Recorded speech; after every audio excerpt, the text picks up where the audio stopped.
Hi, I'm Ranix, and this is an explanation of Ploppable Asphalt Plus. So now there are three different shaders. First is Road Bridge, which is the same as before.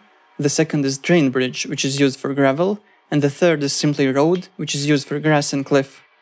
Also, all of them support asphalt and diffuse. So for the mesh, I recommend using only flat or almost flat meshes, because when road shaders are used in props, the normals don't work correctly. When you rotate the prop, the lighting will be incorrect for faces that are not facing up.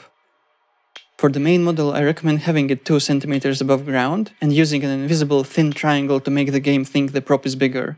This will make sure it doesn't disappear as easily when looking away from it.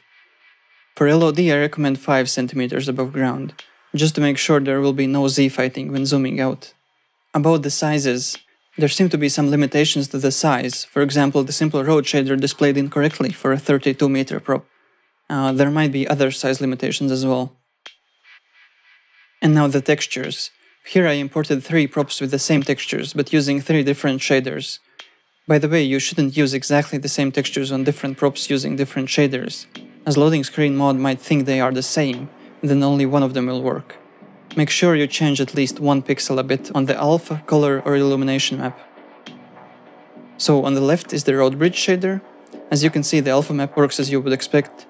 The color map determines where pavement is visible, and the illumination map is for the asphalt. The blue part is just to show that the diffuse also works. The normal and specular maps work as usual. The middle one is the drain bridge shader, which works exactly the same, but shows gravel instead of pavement.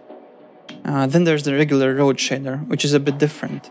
The alpha map doesn't make it invisible, but displays the grass texture instead, and the color map now is responsible for the cliff texture. The normal map doesn't seem to work on this one. So once you import your prop using these guidelines, just run the script for the shader you want to use, and save. You can't run the script multiple times. If you ran the incorrect one accidentally, just re-import, rerun the script, and save.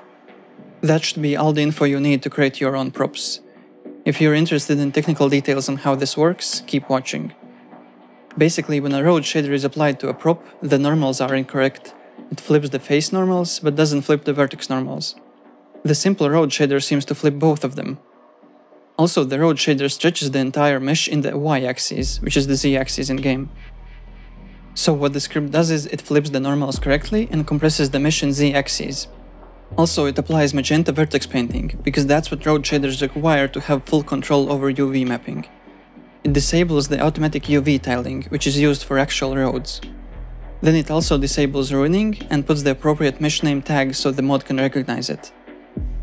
As for what the mod does once you load the game, since you can't save a prop with the road shader and APR textures, you are actually importing the APR textures as ACI textures.